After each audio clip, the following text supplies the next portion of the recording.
Yes, alright. Nkulamusizaako nate webale kwekumira ku mayingo gano aga UG Update TV.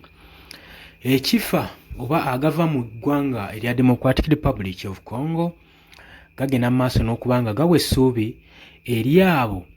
abadisplacingibwa okuva mu ggwanga lyabwe oba abawakanngangusibwa okuva mu ggwanga erya DRC. Nakyongera okutiisa abayeekera ba M23 saako naawo bennyini bagamba abagenda maaso n'okubaakinga abayeekera bano okugeza nga Paul Kagame eggwanga erya Rwanda ne Mwami Yoweri Kaguta Museveni baganzi n'ensonga zino azimanyiiko ddala bulungi nnyo. Kakati waaki balina okutya kubanga kongeeza okuse kuba gye buvuddeko emabega ekibadde kisinga obbiitinga amagye gano aga DRC aga gavumenti ya DRC lwa nsonga nti nno tegaafuna budde butraininga amagye gano kimala ne equipment singa ze balina intono n'obumanyirivu nga tebalina ate baali bagenda mu maaso n'okuba nga batandise okuba nga batraininga amagye ate olwo bagamba mu Paul Kagame we yabasindikamu abayeekera ba M23 ne batandika obbataataaganya so buli babeerako ne camp training center yonna bagamba nti abayeekera bano tebabaganya kubanga bagenda mu maaso nga batuukiriza training yaabwe basobole okuba nga nabo bafuna obusobozi obukuuma eggwanga lyabwe. Kaakati amawulire agavaayo galaga nti nno abantu ba members 3,000 be baakavaayo be baakalukutingibwa okwenyiga mu security gye bayise grassroot. Eno engeri nno gye batonzeewo era nga enkola eno ekuliddwamu Vice Prime Minister w'eggwanga olya Democratic Republic of Congo eri mu Kinshasa. Kigambibwa nti nno enkola egenda bayambako nnyo okulaba nga banyweza ebyokwerinda kiringa wano ebaakola aba LDU okuuma ebyalo n'ebitundu bo bennyininyini abatuuze mu bantu mwe bajje abagenda kugenda mu maaso n'okuba nga baprovidinga security okuteekawo obukuumi eri bannaabwe ku byalo byabwe kubanga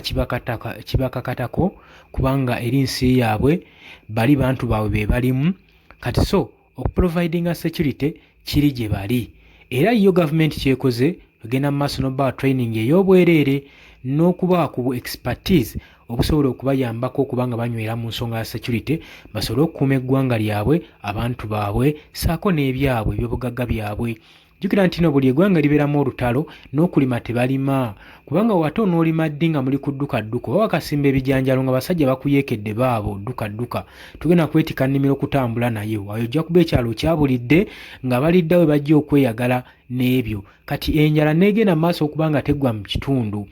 olw'okubanga ebirime bisaanyizibwawo kyokka n'abantu abandirimye bali ku ddukadduka kati enjala ogenda okwesanga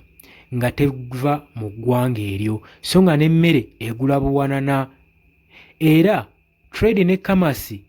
gy'emirimu egiba gigenda mu maaso okutransportinga emmere ogijja mu mawanga g'ebunaayira ogitwala mu ggwanga eryo n'ozolaba munnansi engeri gy'abonaabonamu so olutalo lulungi naye erudda ate lubi nnyo baganda bange bali eyo abampuliriza. Kino nno kitegeeza nti kaakati Paul Kagame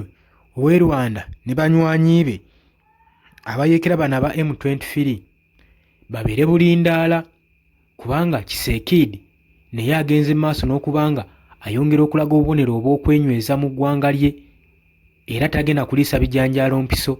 agenda maaso n'okutraininga ba locals basobole okubanga bamuyamba oprovidinga security gy'atasobola tuuka. Jjukira aba M23 bano badde basisira nnyo mu bibira mu janguzi nga gye bava ne bagenda maaso ne bakola obulumbaganyi